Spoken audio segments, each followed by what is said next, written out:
네, 반갑습니다. 오늘 171차 기술 독립군 웨비나입니다. 제가 항상 얘기하는 데이터 투 밸류, 가장 원시 데이터부터 가치 창출이라는 측면 입장에서 특히 에너지 분야에 우리 대한민국의 최고의 이 부분 실적과 권위자를 이신 우리 장병호 대표님을 모셨습니다. 우리 장병호 대표님께 큰 박수와 함께 시작하도록 하겠습니다. 네, 반갑습니다. 어, 먼저, 저에 대해서 간략하게만 먼저 소개드리고 시작하도록 하겠습니다. 저는 그 포스코에서 17년간, 제조 데이터 쪽 관련된 업무를, 담당을 하다가, 2009년도에 이제 에너지라는, 사업을 가지고 그 엠포스 주식회사를 이제 설립을 했습니다.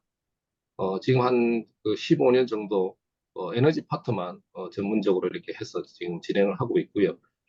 그러다 보니까 이제 저희들도 똑같습니다. IoT로부터 시작해서 제조 쪽에 어떤 설비 데이터, 그 다음에 에너지 데이터, 그리고 또 그 외에 다양한 생산 품질 데이터들을 이제 이렇게 빅데이터화 시키는 수집하는 기술들이 이제 엠포스에서 가지고 있는 기술들이고요. 이 데이터를 통해서 이제 저희들은 펨스 자체를 2009년도에 저희들이 자체 투자를 해서 이제 시스템을 만들었습니다. 그 이후에 이제 저희들이 뭐 두산중공업부터 시작해서 뭐 삼성 SDI나 그리고 GS라든지 이제 주로 대기업 위주로 저희들이 영업 활동을 해서 왔었고 시스템을 구축해 왔습니다. 그래서 엠포스의 역할은 데이터를 수집하고 저장하고 분석하는 단계라고 하면 이제 3년 정도 된 저희들 비가이라는 이 회사는 제조 전문 그 AI 기업입니다. 그래서 뭐 비전을 통한 품질 관리 그리고 설비 데이터를 통한 예지 보전 그리고 에너지를 통한 에너지 효율화 이쪽으로 해서 이제 저희들이 그 지금 사업을 하고 있고요.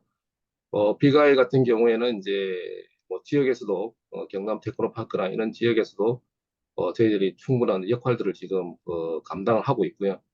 순수 AI 기업입니다. 그래서 뒷장의 마지막 장에 전체적인 저희들 그 기업에 대한 소개를 간략하게 하고 제 소개는 여기서 이제 마치고 본론으로 들어가도록 하겠습니다.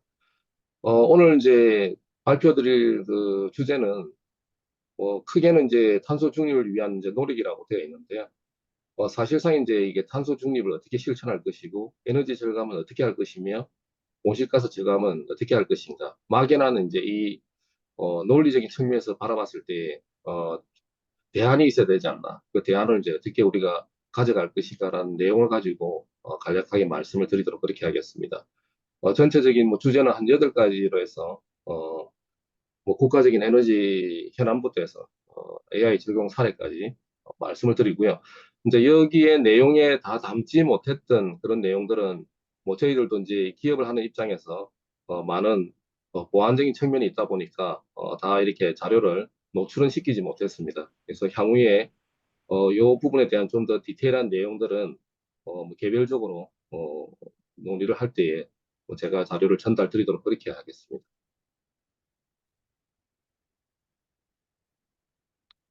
먼저 국가적인 이제 에너지 현안입니다. 뭐 가장 그 최근에 와서 이제 이런 이슈들이 뭐 이제 피부에 와닿고 있는 것 같고요. 사실상 저는 2009년도에 이 에너지 ICT를 하면서 에너지에 대한 뭐 비용적인 측면에서 고객들을 많이 만나고 접근을 했었습니다.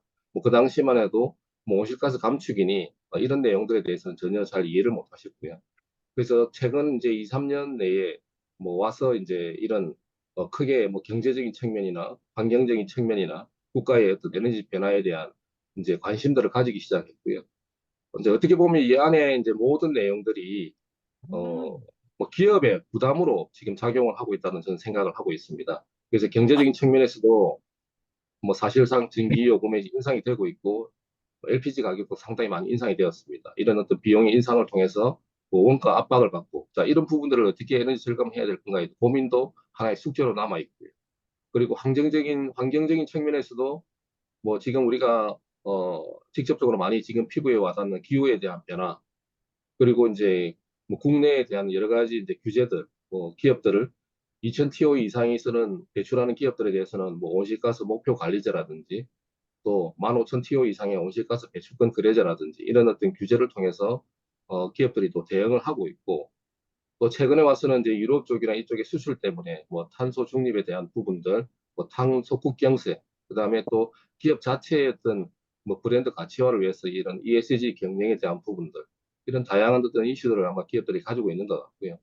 그러니까 이런 어떤 그 여러 가지에 대한 이런 뭐 숙제들을 어떻게 해결해 나갈 것인가. 이것은 뭐 한 번에 모든 것을 기업이 해결하고 방향을 찾기보다는 순차적으로 방향을 가지고 가야 되지 않나는 생각을 하게 됩니다. 그런 측면에서 오늘 이제 저는 뭐 이런 그 팸스 시스템에 대한 어느 개념이라든지 에너지에 대한 그런 그 AI를 통해서 효과를 창출하는 그런 부분들을 좀 말씀을 드리고 싶습니다. 사실상 탄소 중립이라는 부분들을 좀 이렇게 뭐 저희들이 뉴스로서 많이 이렇게 이제 이야기를 듣고 또 우리가 직접적으로 이제 뭐 여러 가지 이슈를 통해서 계속해서 대두되고 있는 문제인데 뭐 사실 잘 아시겠지만 탄소 제로는 실제 그대로 온실가스가 발생되는 것을 상쇄시켜서 제로화시키겠다는 뭐 그런 정책입니다. 그래서 이게 우리나라 같은 경우에도 이제 2050년까지 이런 넷제로에 대한 부분들을 대응을 하고 있고요. 사실 이제 이 온실가스 기술에 대한 여러 가지 이제 포집 기술도 중요한데 이런 뭐 그 CCS나 CCU 같은 실제 이제 뭐 탄소를 포집해서 저장을 해서 실제 바다 밑에 저장을 해놓고 이게 이제 물과 이 희석이 되면 뭐 여러 가지 이제 뭐 석유라든지 가스라든지 이런 것도 대체 에너지로 활용할 수 있는 기술들을 지금 많이 개발하고 있는 것 같고요.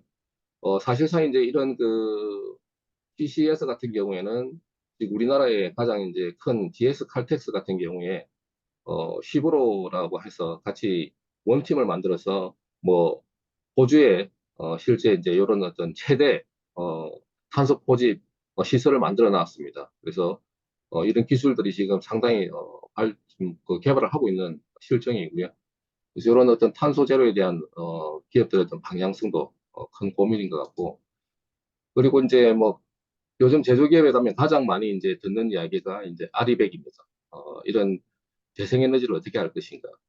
사실상 이제 뭐 삼성이든 대기업은 거의가 뭐 지금 아리백을 위해서 많은 투자와 노력을 하고 있습니다. 그러나 중소기업이나 중견기업 같은 경우에는 지금 유럽으로 이렇게 수출하는 기업들이 많은 고민을 하고 있고 그리고 뭐 포드의 자동차 부품 업체나 국내에 있는 그리고 폭스바겐이나 이런 쪽에 어떤 그 수출하는 기업들은 벌써부터 이런 그 탄소 관리에 대한 레터를 받고 있습니다.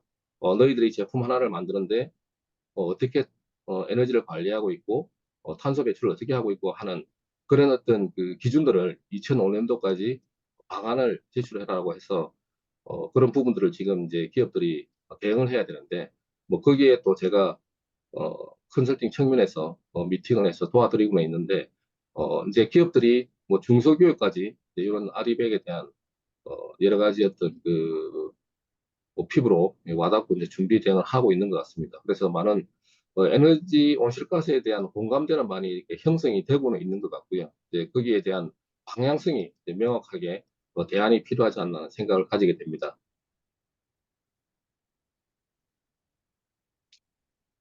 이제 탄소 국경세 부분이 어떻게 보면 이제 뭐 이게 그 유럽으로 수출하는 이 기업들이 데미지가 큰 또 정책이 아닌가 생각이 드는데 사실상 이거는 뭐 유럽이 온실가스를 자기네들이 하고 있는 그 활동들에 대해서 무력화를 방지하기 위해서 이제 이런 정책들을 만들어 놓은 거고요. 이제 이런 측면에서 이제 뭐 지금 제조업 같은 경우가 가장 많이 이런 온실가스 배출을 하고 있는데 저도 뭐 최근에 이제 어, 뉴스를 보니까 포스코 같은 경우에 탄소 국경세가 지금 한 1% 정도 되는데 이게 이제 2025년부터 시작하니까 한 3%까지 이렇게 국경세가 증가하더라고요. 그러다 보니까 이런 제품에 대한 경쟁력이 과연 있을 것인가, 여기에 대한 뭐 포스코 내부적으로도 상당히 고민을 하고 있는 것 같고요. 그래서 이런 부분들에 대한 또 대응 부분들도 상당히 지금 중요하다고 생각이 듭니다. 그래서 앞으로 점점 이런 어떤 무역의 장벽들이 더 강화되고 있다는 걸 측면을 봤을 때 우리가 뭐 이런 에너지나 온실가스 부분을 강구할 수 없는 그런 그런 생각을 좀 가져야 되고, 뭐 기업들이 거기에 대한 구체적인 방안들을 마련하는 게 필요하지 않나 생각이 듭니다.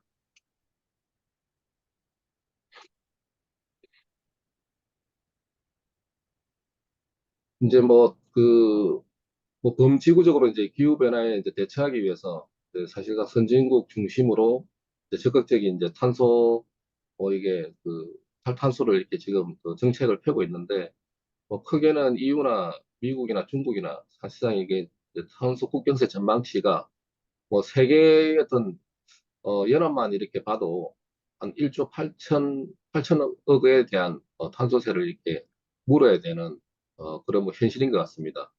사실상 이제 뭐 우리나라가 EU에서 한국으로 수출할 때 어떤 실제 탄소 배출량에 대한 부분과 그리고 우리가 EU로 수출할 때 탄소 배출량에 대한 부분들이 상당히 뭐 천만 톤 이상 차이가 납니다. 그래서 이런 것들에 대해서 이제 사실상 뭐 국경세로 고스란히 부담을 해야 되는 그런 비용들입니다. 이런 현실들에 대한 부분들을 이제 어떻게 가져갈 것인가 해서 이제 이런 에너지의 패러다임이 변화하고 있고요.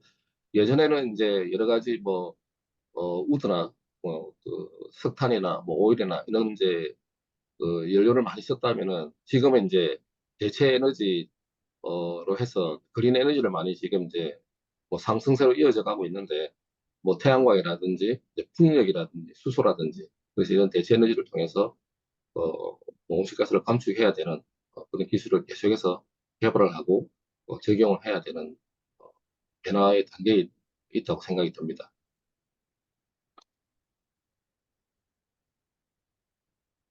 그다음에 이제 뭐 기후변화 극복과 뭐 자국의 보호를 위해서 이제 그 세계적으로 이렇게 하고 있는 정책들이 있습니다. 뭐 EU 같은 경우는 이제 그린딜이라 그래서 사실상 이제 뭐 2015년에 비해서 2030년까지 69%의 어떤 온실가스를 감축하겠다라는 부분들도 있고요. 이제 미국의 IRL에서 사실상 이게 이제 쉽게 이야기하면은 이제 인플레이션 감축법입니다. 사람들을 출생을 통한 뭐 이런 온실가스를 관리하겠다. 인구 출생을 가지고 온실가스를 관리하겠다라는 그런 기준으로 가지고 지금 뭐 미국에서 많이 투자를 하고 있고요. 이거는 이제 바이든 정부가 들어오면서 정책을 펼치는 부분들이고요. 이제 일본 같은 경우는 이제 그린 트랜스포메이션을 해서 GX를 통해서 실제 사실상 이제 이런 녹색 산업에 대한 재생 에너지로 전환하는 그런 정책들을 펴고 지금 노력을 하고 있는 것 같습니다. 그런 측면에서 이제 뭐 우리나라의 우리나라 같은 경우에도 사실상 이제 2030년까지 목표를 세우고 지금 다양하게 투자를 하고 있고 그런 정책들을 하고 있는데 그런 그런 내용들이 이제 크게 보면 10가지의 실제 이제 어, 중장기 부분에 대해서 실제 정책에 대한 과제를 펴고 지금 투자를 하고 있습니다.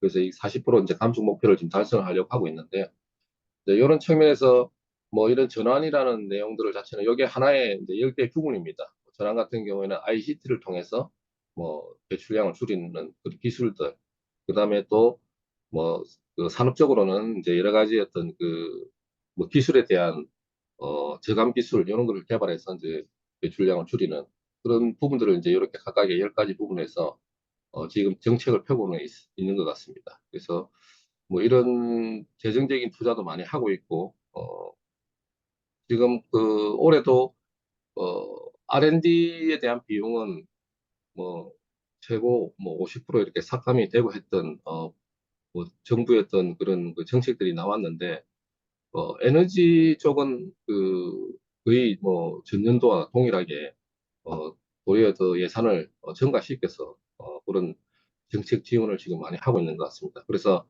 이 에너지 부분은 강구할 수 없는 그런 영역이다. 뭐, 정부에서도 뭐 잘 알고 있는 것 같고요. 거기에 대한 뭐 여러 가지 지원 정책들을 펼치고 있는 것 같습니다.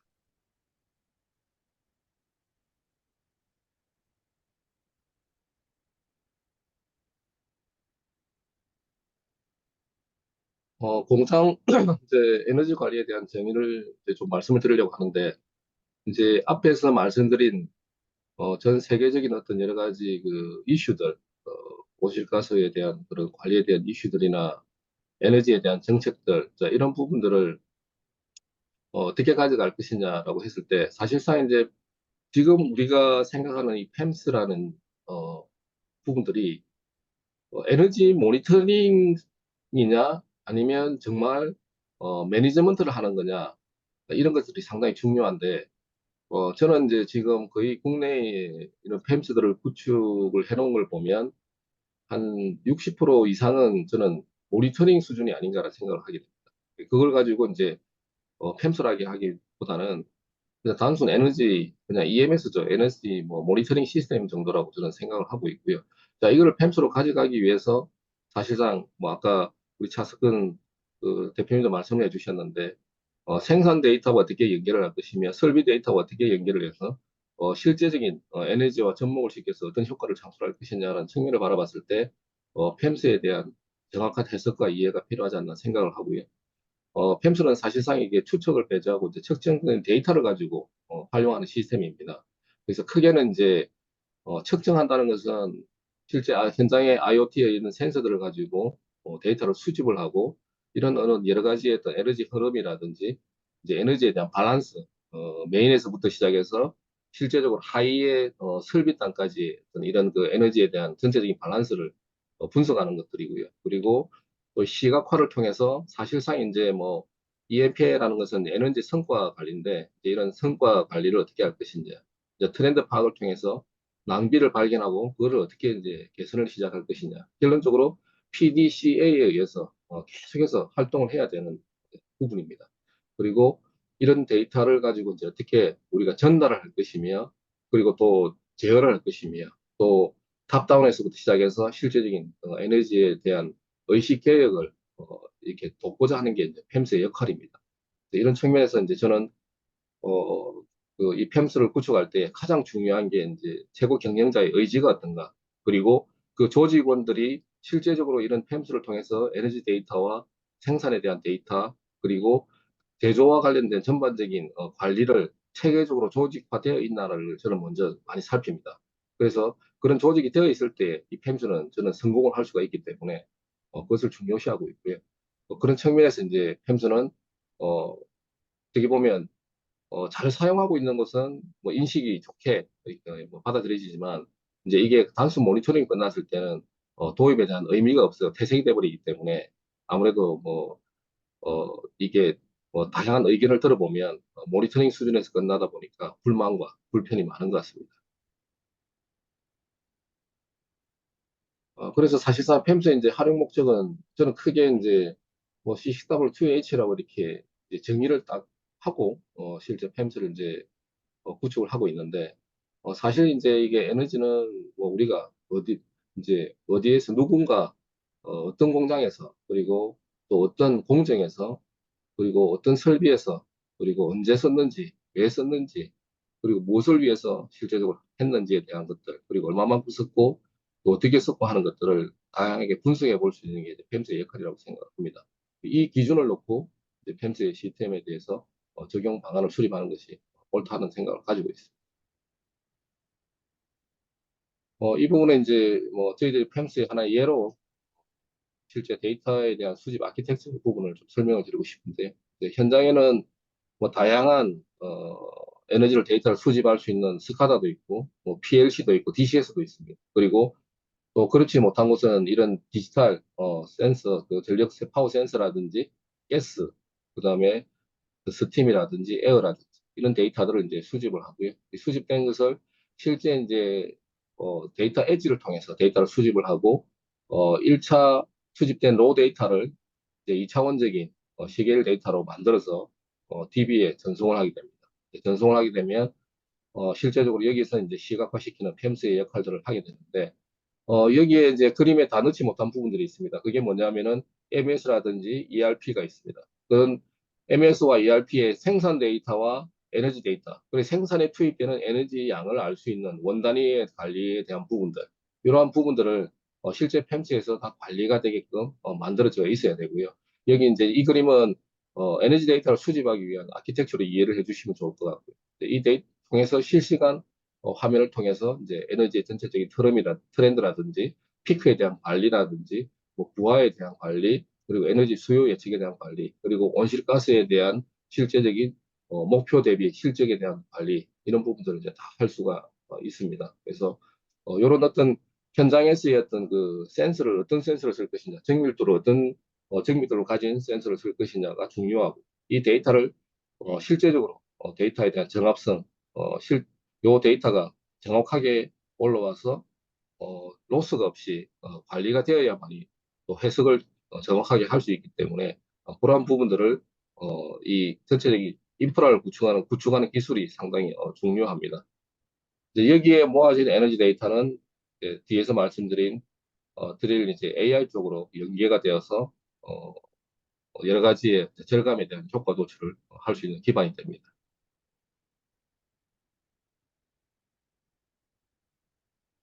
크게 이제 그 제가 3년 전에 설립한 주식회사 비가이는 제조 AI 전문 이제 회사인데 이제 저희들이 하고 있는 AI의 영역 중에서 생산이나 품질이나 설비, 그리고 에너지, 이렇게 해서 크게 네 가지 꼭지에서 이제 AI 분석 사업을 하고 있습니다.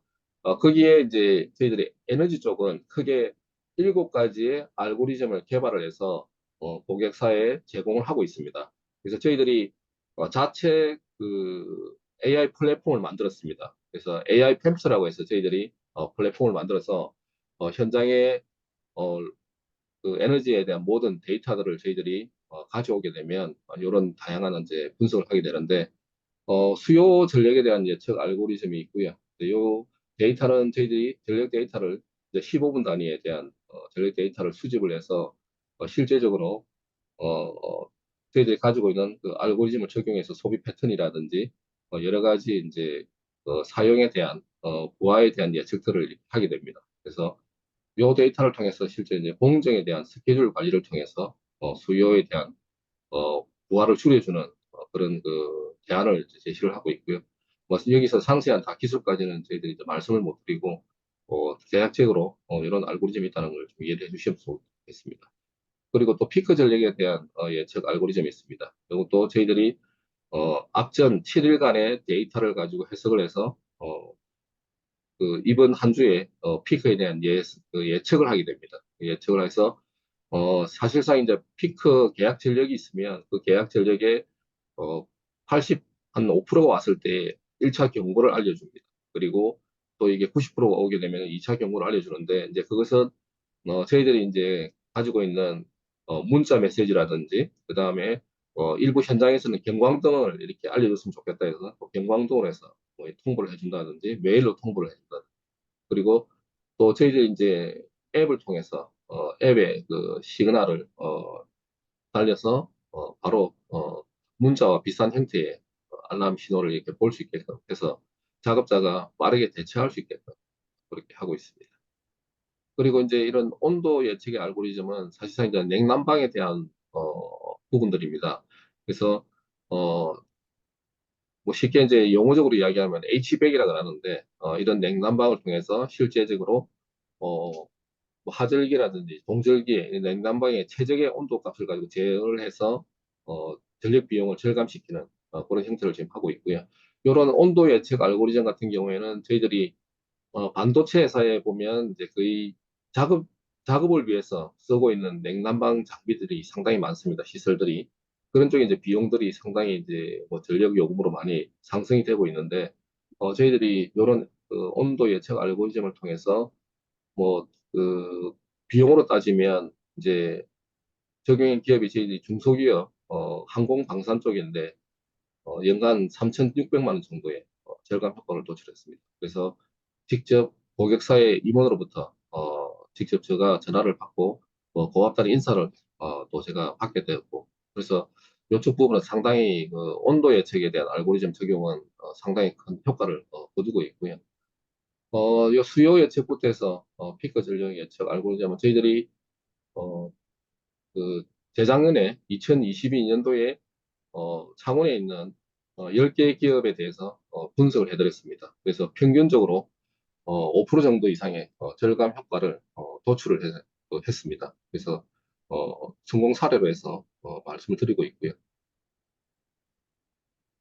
대기 전력 이제 분석 알고리즘은 이제 저희들이 그 전력 메타기에서 데이터가 이렇게 저희들 수집을 해보면 물론 이제 설비 가동을 어, 경광등에서 올라오는 PLC 데이터로도 받아갈 수 있지만 저희들이 이제 여지껏 그 가장 많이 이제 고민하고 있는 기업들의 애로가 뭐냐면 이 설비 가동 센서가 통신이 안 된다든지 아니면은 정확치 않아서 비가동 상태에도 가동이 되어 있고 이러다 보니까 센서를 교체하는 사례가 많이 발생이 되었습니다.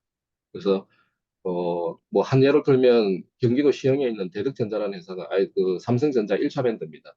여기에 많은 센서를 두 번이나 교체를 했지만 이 설비 가동에 대한 애로가 있어서 저희들이 그 전류값을 가지고 전력 미티기를 설치를 팸스를 설치를 하고 난 이후에 거기에 달려 있는 설비별로 전류값을 가지고 그 전류 패턴 분석을 했습니다. 이 상태의 전류값이 흐를 때는 대기, 그 다음에 이 뭐 특정 이상의 전류값이 상승할 때는 가동, 그리고 전류값이 어떤 특정 이하로 떨어졌을 때는 이제 비가동, 저기 정지로 해서 이렇게 크게는 세 가지로 이렇게 분류를 했습니다. 거기에서 실제 대기 전력을 가지고 공회전 상태에 있는 설비들을 사실상 관리를 했을 때의 전력 비용을 4% 정도의 절감을 도출하는 그런 어떤 효과가 있었고요. 그래서 대기 전력을 도리어 저희들이 어, 설비 가동 그 시스템도 제공을 했고 또 이런 대기 전력을 잡아내는 일석이조의 효과를 거두었던 게 이제 전력 펜스를 통해서 그런 효과가 저희들이 만들어낸 사례가 있습니다.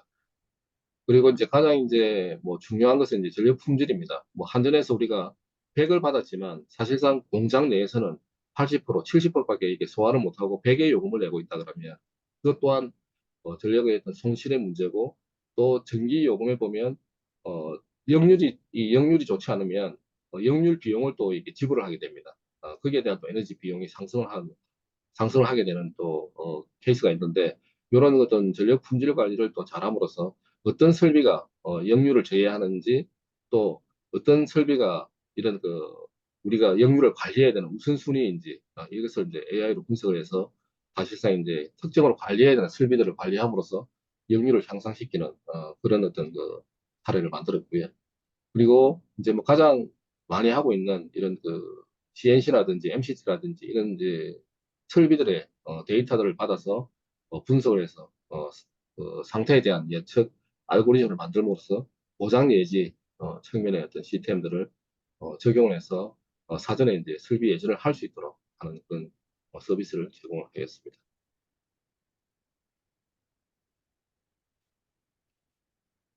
이제 이 부분이 저희들이 또한 그 하나의 큰뭐 효과를 내는 파트인데 그 공정에 대한 스케줄 관리입니다. 사실상 이제 이 그 공정에 대한 스케줄 적용은 제조 기업이 결정을 해야만이 이 AI 알고리즘을 적용을 할 수가 있습니다.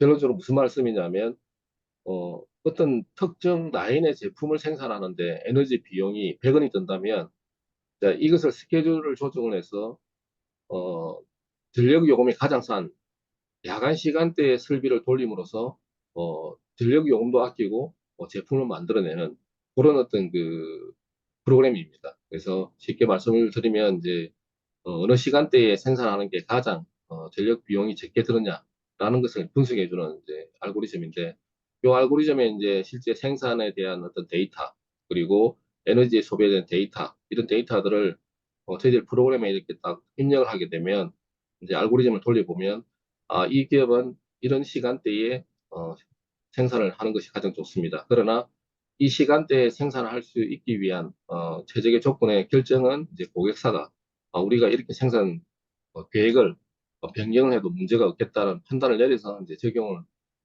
하게 되는데 뭐 창원에 있는 이제 중견기업인데 거기에는 자동차에 들어가는 정밀 부품을 만드는 회사입니다. 그 회사가 사실상 이제 낮 시간대에 가열로에 생산을 하게 되면 전력 비용이 상당히 상승을 하고 있어서 이 공정 스케줄을 적용해서 내부적으로 협의해서 저녁에 가장 경부화 시간대에 생산 스케줄을 변경하고 나서 전력 요금이 거의 한 8, 9% 절감되는 효과를 거두었습니다. 그래서 지금도 계속 저희들이 어드바이스를 해드리고 있고, 요런 그 공정 스케줄은 한번 시뮬레이션에서 먼저 사전에 그 충분한 그 검증을 통해서 적용을 해서 효과를 거둘 수 있는 하나의 알고리즘이 되겠습니다.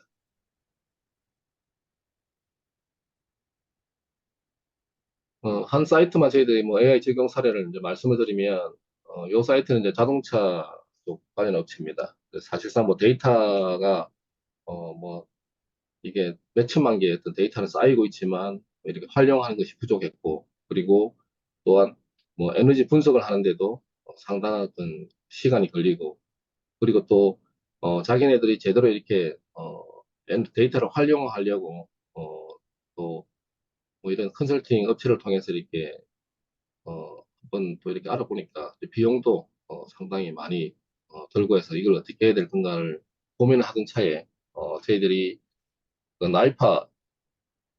어, 죄송합니다. 나이파 사업을 통해서 개선을 해드린 사례입니다. 그래서 여기에 이제 저희들이 데이터를 마이닝해서 실제 뭐 전처리하고 최적화하고 그리고 이런 AI를 이제 실제 적용을 해서 이제 크게는 피크 전력 관리를 통해서 8%의 절감 효과를 거두었고요. 그리고 대기 전력 관리를 통해서 1%, 그다음 공정 스케줄링을 통해서 4%의 절감 효과를 거두었습니다. 그래서 이런 어떤 사업을 통해서 AI 분석을 통해서 이런 효과가 도출되어 고객의 만족도가 상당히 높았습니다. 그래서 저는 이제 이 정부 사업을 하면서 가장 보람되는 게 뭐냐면 이게 그냥 우리가 어떤 뭐 비용을 쓰기보다는 이게 제대로 이제 뭐 고객 관점에서 이제 이런 연구비를 투자를 해서 성과를 거두고 저희들은 이제 그 성과된 결과를 통해서 비즈니스 모델을 만들고 제품화시켜서 또 새로운 어떤 시장에 진출할 수 있는 그런 기회가 만들어지는 것이 서로 상생하는 것이 좀 어떻게 보면 이렇게 사업을 하면서 상당히 보람된 뭐 그런 시간들이었고요. 그래서 저희들도 이런 플랫폼을 제대로 만들 수 있는 기회가 되었던 것 같습니다. 뭐 데이터에 대한 그셋 정의를 했을 때도 실제적으로 이제 시계일 데이터 15분마다 올라오는 이런 전기의 데이터들을 가지고 데이터를 실제 65개 설비의 데이터들을 가지고 이제 이런 AI 솔루션을 적용하기 위해서 데이터셋을 정의를 했습니다. 그래서 학습을 하고 검증을 하고 테스트를 하고 이렇게 해서 사실상 이런 그 알고리즘을 통한 분석을 통해서 데이터에 대한 실제적인 이제 정의를 통해서 AI를 돌릴 수 있는 환경을 만들었고요. 이제 이런 다양 많은 데이터들을 가지고 이제 이렇게 AI로 이제 정제하는 그 정제 과정이 약간의 좀 시간이 또 소요가 됩니다. 그래서 이런 부분들을 저희들은 이제 자체에 있는 또 정제 프로그램을 가지고 데이터를 돌려서 이렇게 각각의 분석을 할 수 있는 기반을 만들었습니다. 그래서 여기에 뭐 그 AI 알고리즘을 통해서 뭐 잘 아시겠지만 이런 그 BLSTM 어떤 그 방식을 통해서 데이터를 분석을 통해서 다양하게 아웃풋이 나오고 있고 여기 인풋은 노하우 영역이라서 어떤 데이터를 넣는가에 대해서는 삭제를 좀 했습니다. 그래서 여기 인풋 데이터가 들어가게 되면 이런 아웃풋의 효과를 가지고 학습을 통해서 실질적으로 예측값을 만들어내고 그 예측값을 통해서 실시간적인 데이터를 이렇게 만들어내는 그런 형태로 해서 효과 도출을 했습니다. 여기에 이제 그 수요 전력이나 피크 예측에 대한 알고리즘은 이런 형태로 해서 저희들이 만들어내고 그것을 결과값으로 해서 피드백 함으로써 효과를 거두었고요. 어, 요 이제 나온 데이터를 가지고 이제 적용하는 게 앞에서 말씀드린 공정 스케줄링 관리를 통해서 유연한 설비 운영이 가능하도록 함으로써 결과 효과를 도출을 했습니다. 여기에 이제 이런 알고리즘에 대한 검증은 이제 TTA 쪽에서 EPI여서 거의 한 4일간 데이터를 분석하고 절감 효과를 도출하고 하는 것들을 검증을 해서 이런 그 성과 결과에 대한 검증 결과를 저희들한테 전달을 했고요. 그래서 이런 어떤 그 전력 절감을 함으로써 이번 이 고객사는 어, 이 AI를 통해서 효과를 거두고 최근에 이제 저희들과 뭘 지금 하고 있냐면 어, 그 스마트 팩토리 지금 고도화를 지금 하고 있습니다. 그래서 스마트 팩토리 고도화를 통해서 실제적으로 이제 MES 쪽의 기능을 더 파워풀하게 가면서 거기에 이제 가연로가 전체적으로 지금 그 LNG를 쓰고 있는데, 전기를 쓰고 있는데, 그 전기의 이제 요금이 너무 상승을 해서 이제 LNG를 지금 대체를 하고 있습니다. 그러다 보니까 전력, 세이빙이 거의 한 20% 이상, 효과를 거두는 그런 아마 가동이 되면 20% 이상의 효과를 거둘 수 있는 기회가 만들어질 것 같습니다. 그래서 계속해서 저희들은 이런 AI를 뭐 계속 활용을 해서 기업에 저희들이 계속해서 지원을 해드릴 예정이고 저희 플랫폼이 지금도 현장에서 돌고 있습니다. 그래서 혹시 다음에 창원에 오실 기회가 있으면 한번 저희들이 벤치마킹 사례로 해서 오픈을 해드리도록 그렇게 하겠습니다. 뭐 여기까지가 제 간략한 이제 제가 뭐 기술적인 설명을 드렸고요. 이제 뭐 저희 기업을 잠시 소개해드리면 저희들은 이제 뭐 15년간 이런 에너지 ICT 쪽으로 해서 꾸준하게 지금 일들을 하고 있고요. 그리고 또 제가 에너지 공단 그 펨스 쪽에 지금 그 강사입니다. 그래서 여러 가지 기관이나 그리고 기업체에서 이제 교육을 받으러 오면 이제 제가 이런 펨스에 대한 교육들을 그 노하우들을 전수를 하고 있습니다. 센서를 어떻게 설치하고 데이터 게더링을 어떻게 하며 그 분석을 어떻게 할 것인가에 대한 방향성에 대해서 교육을 하고 있습니다. 그래서 그 에너지 공단에서 실제 해마다 이런 기초, 중급 교육, 심화 교육 이렇게 지금 하고 있는데 그 교육에 제가 직접 강사로 해서 지원을 하고 있습니다. 그리고 그동안에 뭐 저희들이 이런 에너지 쪽에 실적을 통해서 많은 고객사를 확보를 하고 있고요. 그리고 이제 3년 전에 제가 설립한 이런 AI, 제조 AI 쪽에 이제 저희들이 기업을 만들었는데 지금 뭐 AI 쪽에 저희 경남의 순수 AI 전문 기업입니다. 그래서 뭐 박사, 석사만 지금 해서 이제 인력은 한 10명 정도 되고요. 어, 뭐 최근에 이제 이런 그 저희들이 이제 많이 하고 있는 것들이 또 비전 기술입니다. 불량을 잡아내는 비전 기술. 그리고 쌍용 자동차, 옛날 쌍용 자동차, 지금 KG 모빌리티에 저희들이 엔진 쪽에 비전 AI를 저희들이 설치를 해서 최종 조립되어 있는 엔진에 대한 품질 검사를 저희 AI가 하고 있습니다. 그래서 PLC와 연동을 해서 RF 태그를 인식을 해서 실제 카메라 비전을 찍어서 이 제품이 정상적이냐 아니면 불량이냐를 잡아내는 그런 지금 또 서비스도 하고 있고 그리고 또 이제 도금 쪽에는 이제 도금 이중 도금에 대한 방지 관리를 위해서 비전을 가지고 계속 그 전후를 비교해서 이중 도금이 되었는지 아니면 1차 도금이 되었는지 이런 부분들을 이제 또 잡아내는 품질적으로 잡아내는 그런 또 일들도 하고 있고요.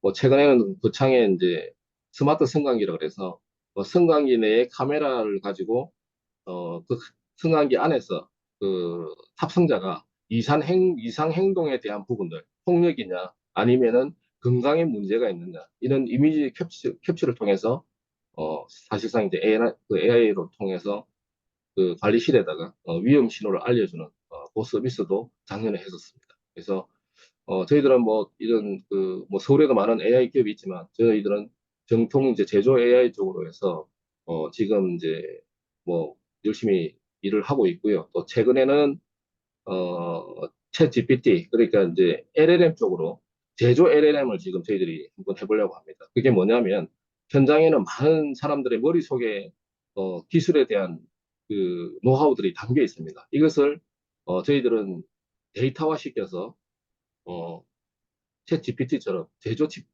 GPT를 만들어서 이런 에러가 났을 때, 장애가 났을 때 뭐가 문제이냐를 질문을 던졌을 때 그 해석을 받아볼 수 있는 그런 쪽에 어떤 방향성을 가지고 지금 좀 그 연구에 지금 고민을 하고 있습니다. 그래서 뭐 다음에 제가 또 다른 기회 자리에서 이보다는 좀 더 상세한 내용들을 발표할 수 있는 기회를 주시면 제가 그때 또 한번 그 상세한 내용들을 실적을 가지고 말씀을 드리도록 그렇게 하겠습니다. 오늘 발표는 여기까지 마치겠습니다.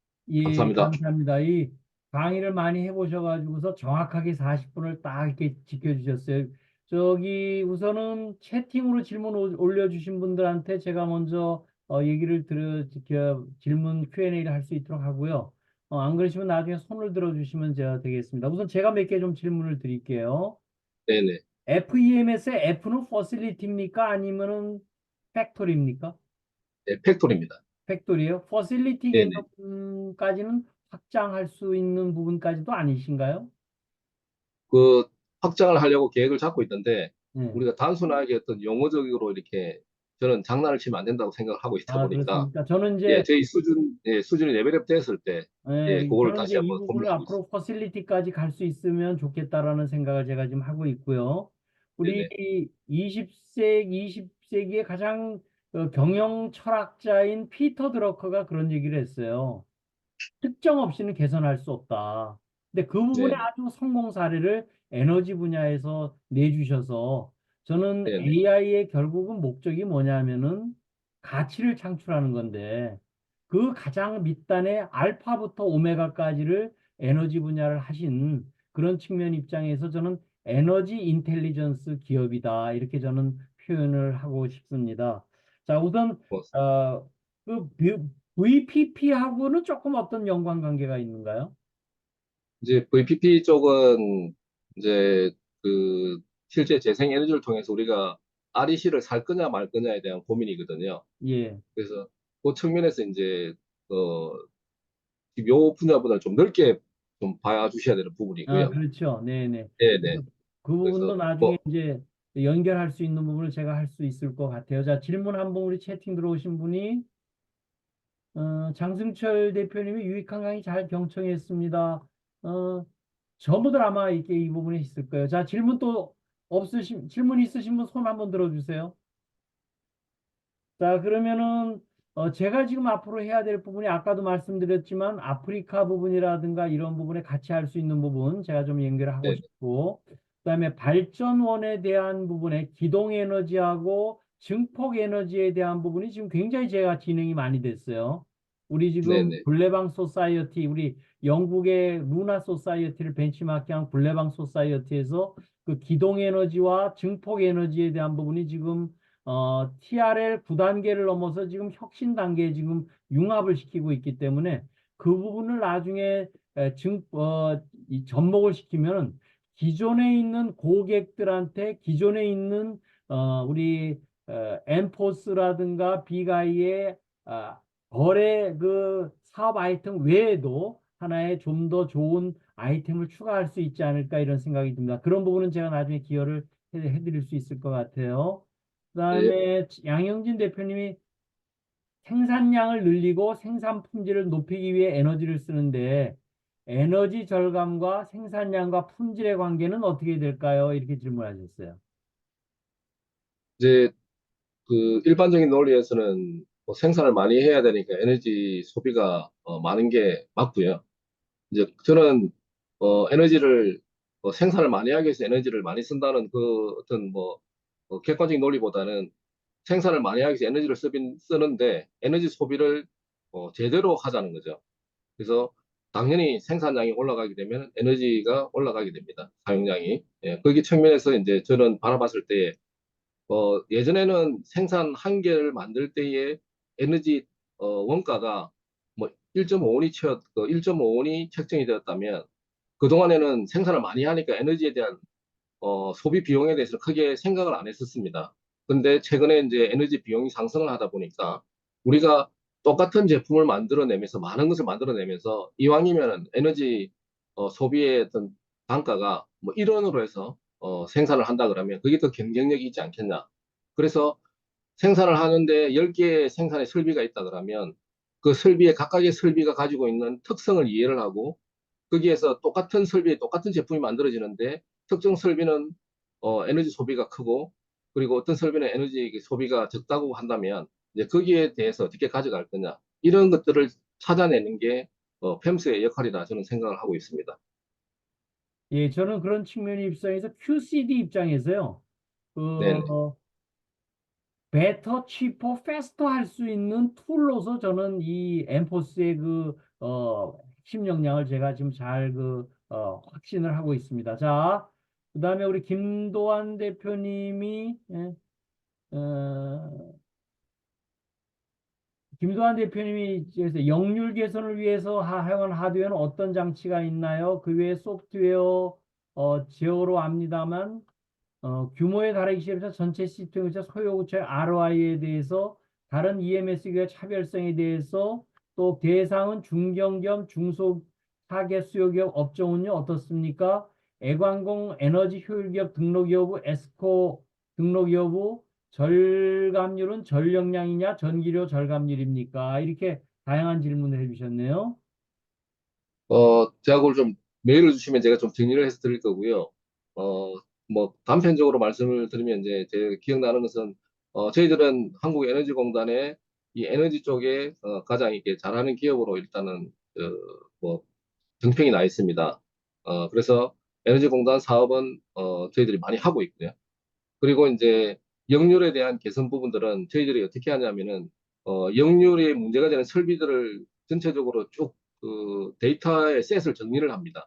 거기에서 역률이 가장 나쁜 설비들을 도려내고요. 그 설비들을 이제 가지고 설비에 대한 진단을 하게 됩니다. 그래서 결선의 상태가 문제인 건지 아니면 그 설비가 가지고 있는 고유의 특성의 문제인지 이거를 찾아내어서 역률을 개선을 해드리고 있고요. 그 최근에는 한 업체가 이제 사출을 하고 있는데 사출 뭐 30대의 설비가 똑같은 제품을 만들어낸데도 불구하고 두 대의 설비들이 효율이 떨어지는 겁니다. 전력 소비는 크고 생산량은 줄어들고 그래서 그 설비에 대해서 확인을 해보니까 역률도 상당히 어, 안 좋고요. 그래서 설비에 대한 확인을 해본 결과 처음에는 저희들한테 뭐라고 말씀하셨냐면 계량기가 문제 있다. 그 디지털 전력 센서에 대한 데이터가 문제가 있다라고 말씀하셨는데 설비를 확인해 보니까 설비에 대한 휴즈의 문제로 발생을 해서 설비 효율이 떨어지고 있는 것을 발견을 했고요. 그래서 저는 햄스를 통해서 전력의 데이터를 가지고 또 하나 발견했던 것은 뭐냐면 설비에 대한 그 장애 관리 부분을 또 이렇게 찾아내는 형태로 해서 또 데이터를 가지고 발견해낸 그, 그 사례가 있었는데 휴즈를 교체하고 나니까 정상 효율을 나타냅니다. 그래서 역률도 좋아지고 그것처럼 이제 찾아가는 방법을 어떻게 찾아갈 거냐에 대한 기술을 가지고 접근을 해서 해결하는 방법이 있고요. 그 외에 뭐 제가 질문을 많이 하셨는데 기억이 안 나는데 우리 뭐 김도환 제가 대표님은요, 그 지금 질문 사항을 저한테 카톡으로 좀 연결을 정리를 해서 주세요. 그러면 그 부분을 우리 장병호 대표님하고 같이 해서 우리 굴레방 소사이어티에 이 부분을 공지하도록 하겠습니다. 그 다음에 우리 오병호 대표님이 질문하신 게 있어요. 중국의 대형 제조기업에 이 기술을 수출할 수 있는가요? 이런 얘기를 하셨어요. 예, 저희들이 한 5년 전에 중국의 바이어가 저희 회사에 찾아왔었습니다.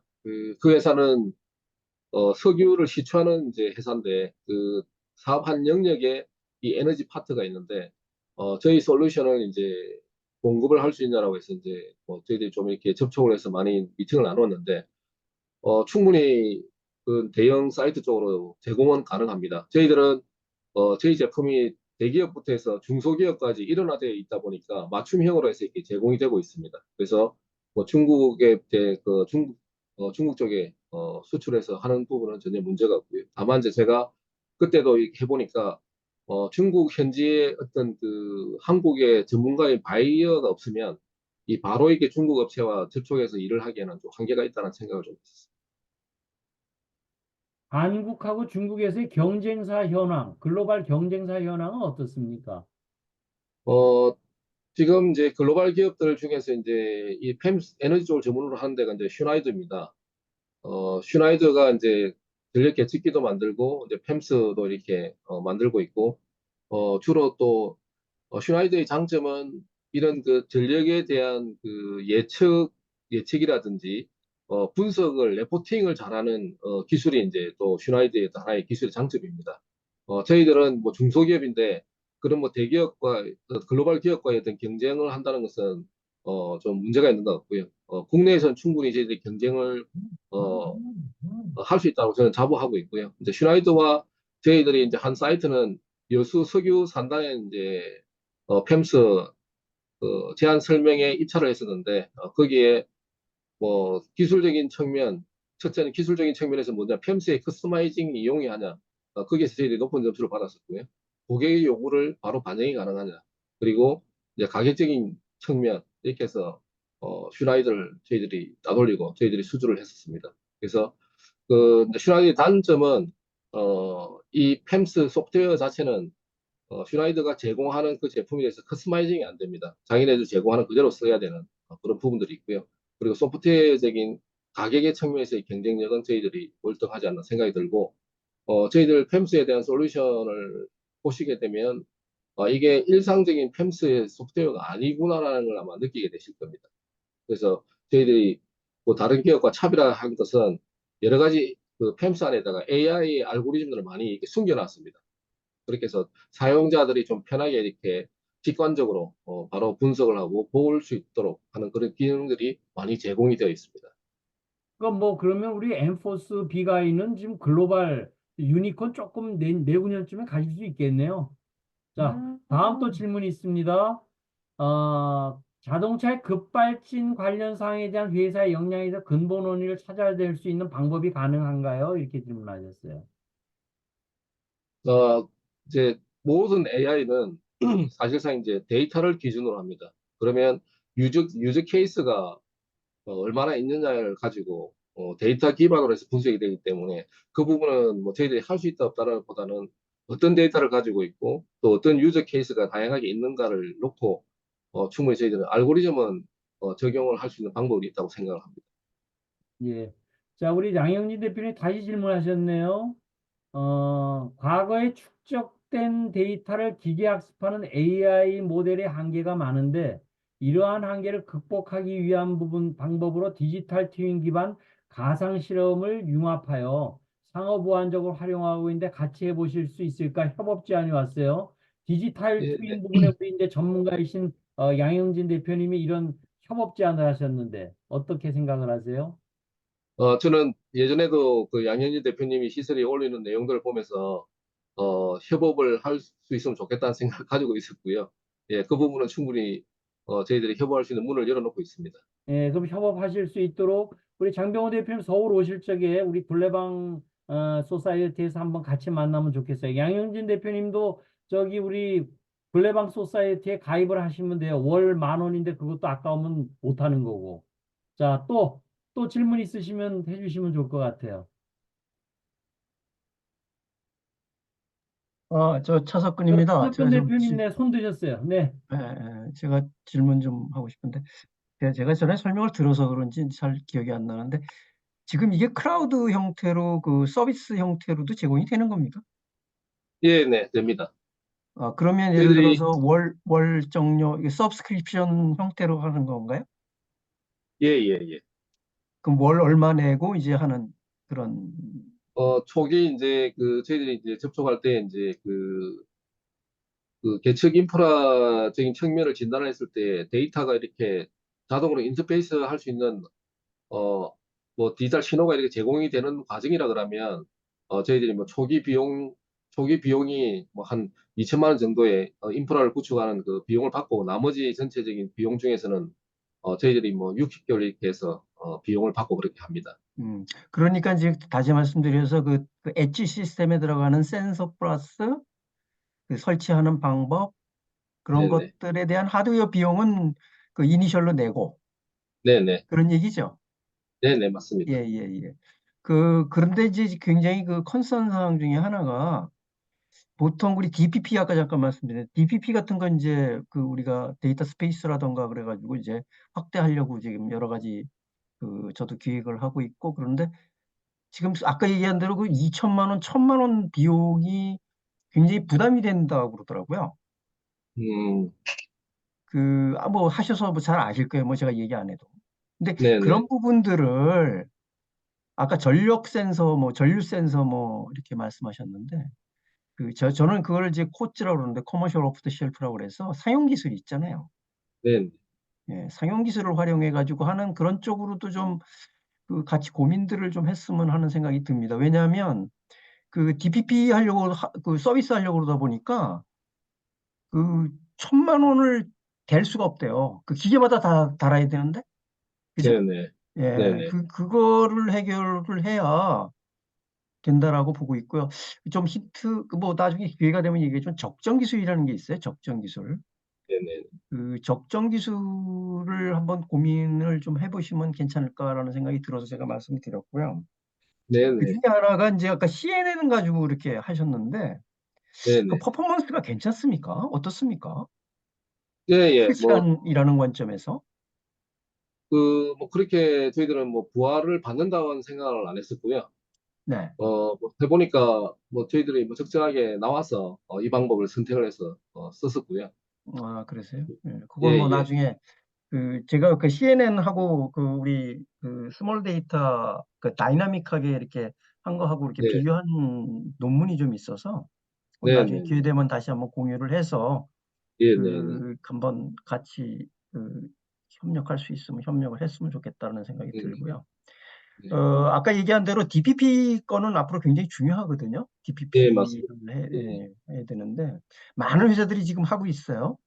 음, 어, 많은 회사들이 하고 있어서 그거를 하는 회사들 간에도 한번 그, 그 전체적으로 한번 비교를 해가지고 예, 좀 그 왜냐면 아까 얘기하신 대로 이거는 뭐 저기 그 안 하면 안 되거든요. 수출을 못 하는 거니까. 네, 그러니까 네, 또 정부에서는 그 스마트 공장처럼 이렇게 좀그 확산하게끔 이렇게 하는 거를 좀 얘기를 하고 있는데 네, 그 네, 정부에 있는 사람들이 지금 속된 말로 얘기해서 부서별 이기주의적인 그런 게 있어가지고요. 그제 헤게모니 네, 싸움 하는 거죠. 그다음에 네, 이게 네, 잘 안 돼요. 그러니까 에너지 하는 LNG 관리공단 같은 데는 힘도 없어요. 그런 거 얘기할, 네, 맞습니다. 에, 이게 지금 수출하고 연관이 되는 거니까 목숨하고 서바이벌하고 연관이 되니까 그래서 이제 그런 것 때문에 사실 2, 3년 전부터 고민을 해왔었어요. 음, 그래가지고 그러니까 그것도 한번 같이 한번 나중에 기회 되면 얘기를 했으면 좋겠습니다. 네, 예, 이 절대 정도 뭐 이것도, 얘기하시죠. 제가 예, 너무 길게 얘기하면 좀 예, 좋은 뭐 내용 말씀해 주셔서 고맙고요. 저희들도 이게 절대 저희들 스스로 혼자서는 안 됩니다. 그래서 주변에 같이 협업할 수 있는, 우리 기술 독립군 같이 이렇게 협업할 수 있는 많은 뭐 기업들이 같이, 고민하고 대안을 만들어가는 그런 뭐 기회가 됐으면 좋겠습니다. 장병호 대표님, 제가 뵌 지 우리 울산에 있을 때 뵌 지가 10년입니다. 2012년이었죠? 10년입니다. 2010년, 2011년일 거예요. 제가 2011년에 내려갔으니까. 제가 지금 13년째 좀 쭉 바라보면서요. 우리 엔포스가 그 성장하고 그 하는 부분에 그 방향성이 정확하게 맞아요. 그래서 저는 그 부분에 있어서는 뭐 완전히, 엔포스를 완전히 컨펌하고, 3년 전에도 우리 웨비나를 발표를 했지만, 요번에 3년 동안 많이 발표를 지어서 성장을 하셨기 때문에 기술적으로도 또 회사적으로도 그래서 이번에 다시 한번 초청을 해드렸습니다. 저 평생 예비는 안 내셔도 됩니다. 이번에 또 발표하셔도. 예, 하여튼 오늘 감사하고 네네. 우리들 에너지 문제는 이제 생존의 문제이기 때문에 우리들 같이 한번 얘기할 수 있고 우리 또 블레방 소사이어티를 많이 한번 활용하셔서 혁신에 우리 모두 같이 동참을 해주셨으면 좋겠습니다. 오늘 수고해 주신 장병호 대표님께 큰 박수 함께 끝내도록 하겠습니다. 고맙습니다.